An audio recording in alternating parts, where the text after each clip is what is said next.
Hey, I'm Brian Holmes, president and lead pastor of Empower Christian Ministries and author of Ready, Set, Go, a 30-day guide for new believers, faith foundations for the Christian life. This video is being made to help facilitate your one-on-one discipleship or small group discussion time. If you don't have the book yet, get a copy from your church or small group leader, or there's links to all the versions available at empoweredchristian.org/Ready, Set, Go. If you're with your group now, just save the link and order it later. So even though this is a 30-day or a 30-week program, we are starting today on day number 8, and this is the beginning of a new 7-part series. So this is called Starting the Marathon Strong, 7 different aspects of running your Christian race strong. If this is the first time you're meeting as a group, just doing this as a 7-part series rather than a part of a longer extended 30-part, I'd like to recommend starting with an icebreaker so everyone can get to know one another. So an icebreaker is just an easy way, to get to know the people in the group and get the conversation flowing. So go around the room, each person taking just 1 minute, 90 seconds tops.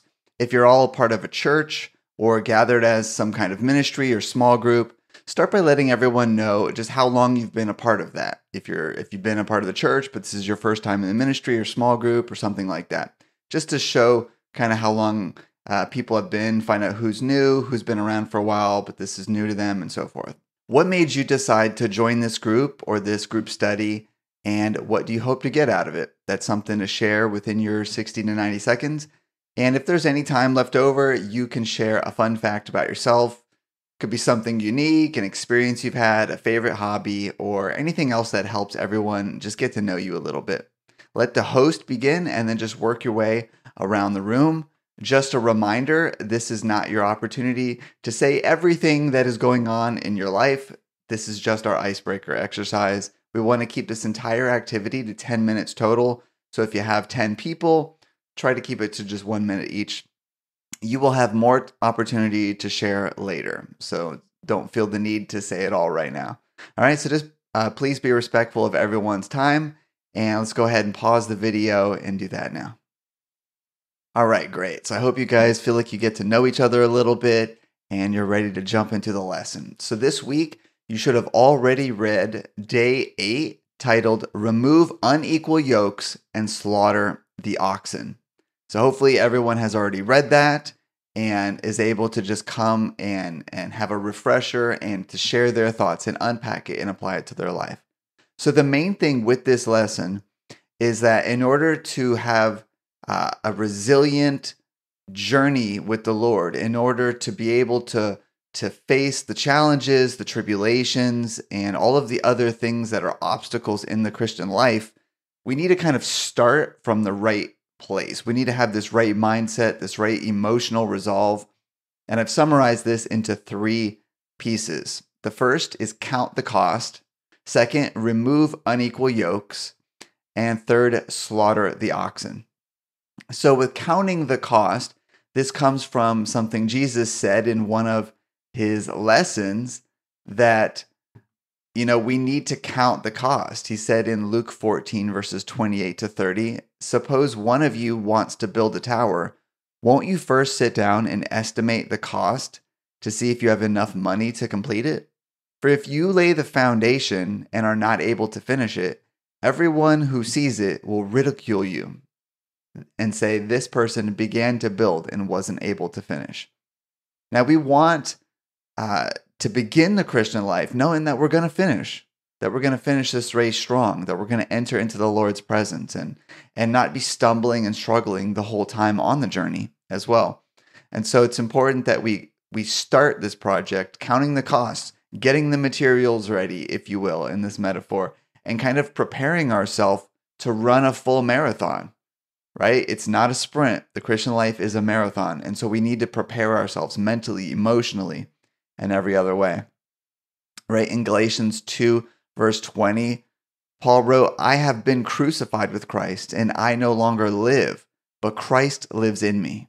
The life I now live in the body, I live by faith in the Son of God, who loved me and gave himself for me, right? So we're beginning a journey where we are dying to our old self, our old way of life, and beginning to live a new life in Christ for His glory, for His purposes.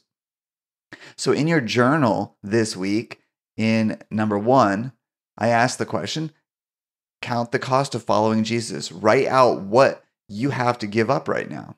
Write out what you could have to endure later. Is it worth it to you? And then for you to make a declaration of your decision. So what I'd like to do now is just start with the host and kind of go around the room.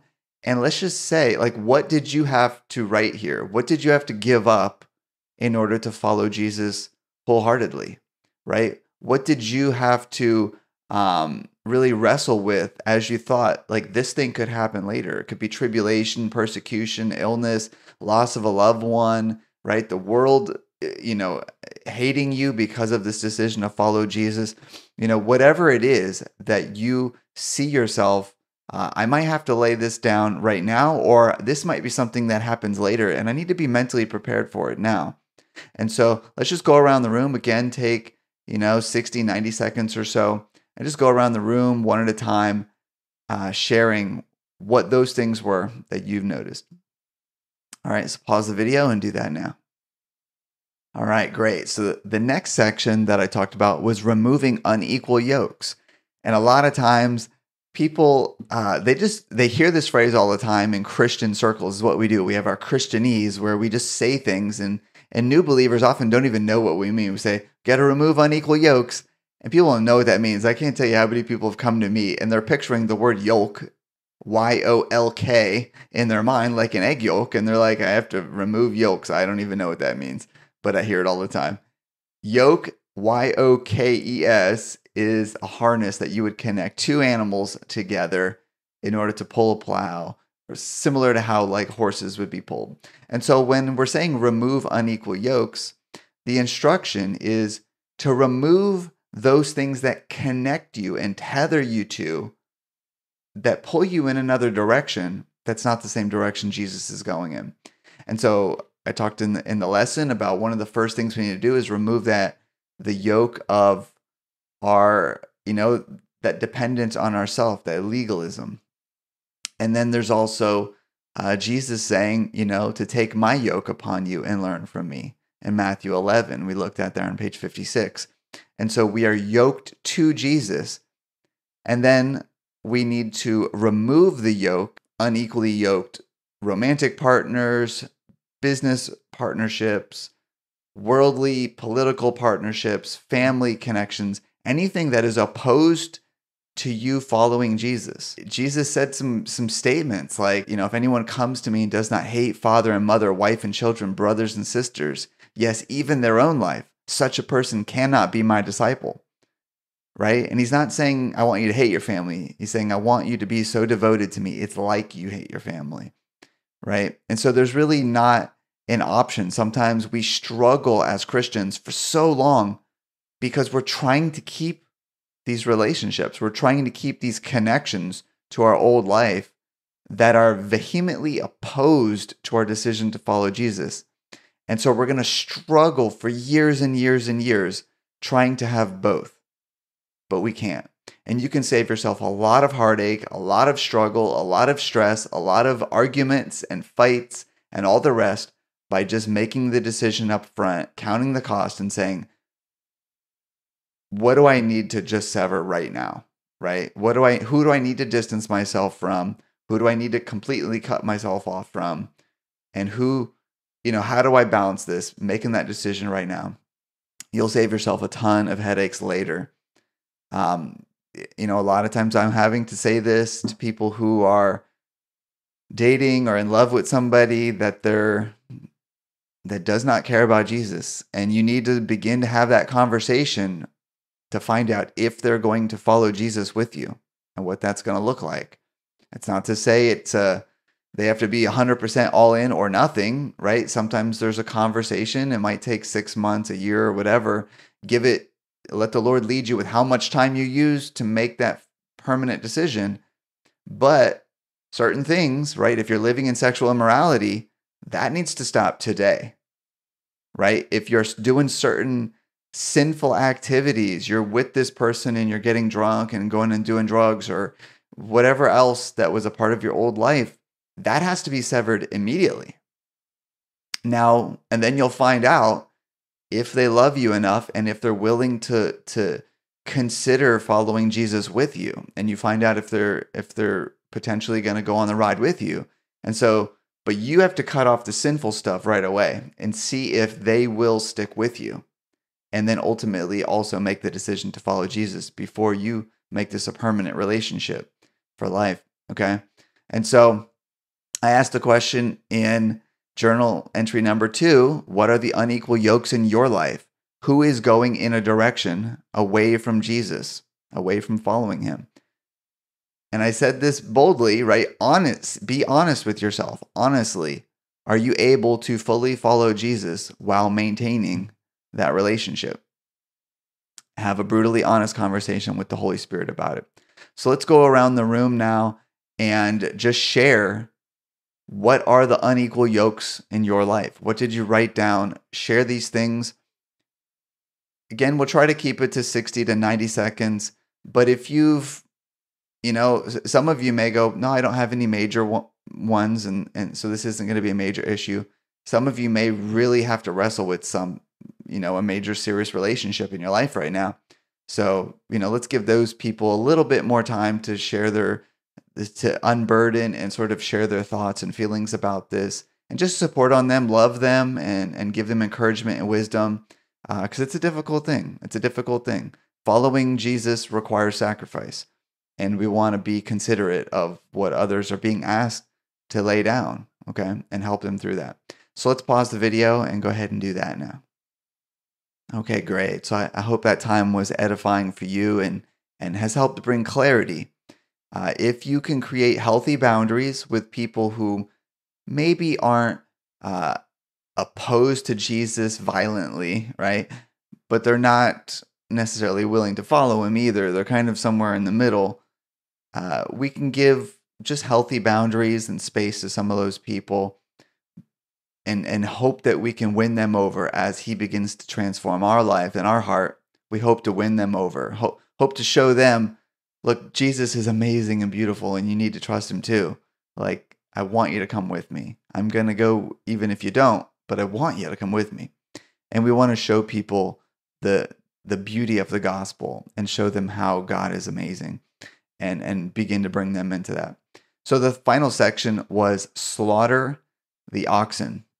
And I shared a story about how the prophet Elijah first called his protege, Elisha. And when he called him to follow him and to become a prophet as well, after he was, getting ready to close his life as a prophet, the Lord was about to call him home.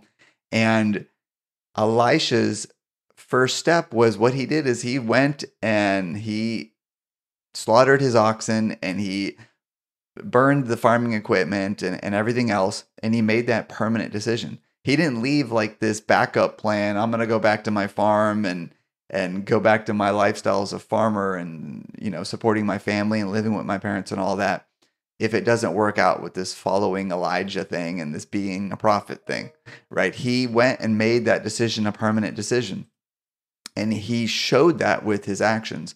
And sometimes I think we need to do that as well, right? And if we can do that at the beginning of our marathon, if we can say, I'm all in, right? I'm all in. I quoted the lyrics from the song, I have decided to follow Jesus. No turning back. No turning back, right? We need to be all in, fully committed. And the more we are fully committed mentally, emotionally, spiritually, going in, the better our marathon is going to be. If we come in with this, like, I'm pretty sure I want to do it, but I'm not like 100% all in, that's okay. Sometimes we start there, but I can tell you from experience, I've watched a lot of people struggle along and go through all different kinds of difficulties and trials as a result of that. When you come in and are just all in from the beginning, it will make so many decisions that much easier. Be like, okay, well, this glorifies God, this follows Jesus, I'm going to go this way instead of that way. And it's just so much easier. So save yourself, learn from our experience, and just start the marathon strong. So the journaling question was, Elisha in his version had to slaughter his oxen and burn his plowing equipment. So what in your life keeps you tethered to your past, right? What's your escape hatch? What's your easy way out if if this following Jesus idea doesn't really seem like it's going smoothly later, right? What do you need to sever, to remove, to destroy so that it's no longer in the back of your mind hindering you from being all in, right? Elisha couldn't go back because he had destroyed everything that would have kept him from going back, right? What could you remove, sever, and destroy so that you don't have that temptation to even return? Like, how can you be all in a way that you make that decision now and burn that equipment and just to show that full commitment going in? So pray and ask the Lord to guide your thoughts, to share what you've written earlier in the week, as well as what may be coming to you right now, and begin to share this with those in your small group. So let's just take time going around the room and sharing some of those things that have come to us that we need to sever and remove and destroy. And, have you already done that, right? Have you already severed, removed, or destroyed it? And if so, what did you do? How did you do that? And if not, what's your plan to do it? And again, be succinct, minute and a half each, but really unpack and try to say, okay, here's what I got to destroy. Here's what I already did, or here's what I'm going to do this week, right?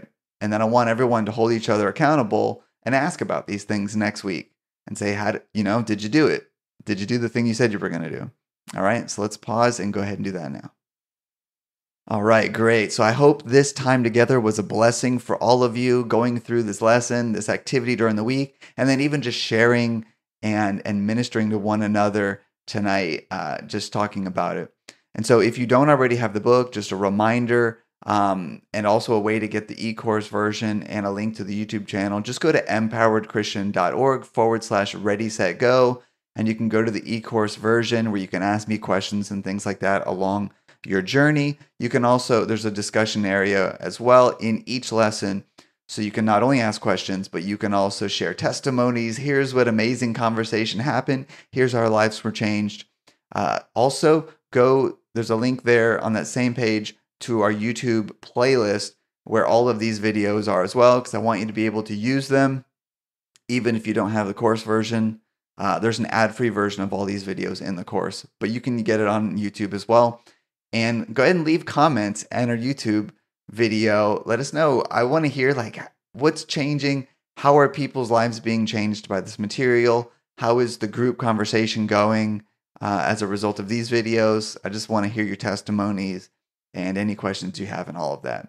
All right, so go ahead and read day number 9 for next week and then get back together with your group. Be fully committed to this full 7 weeks, if not the full 30 days, and keep going, helping each other run your race strong. All right, until next week, we'll see you. God bless.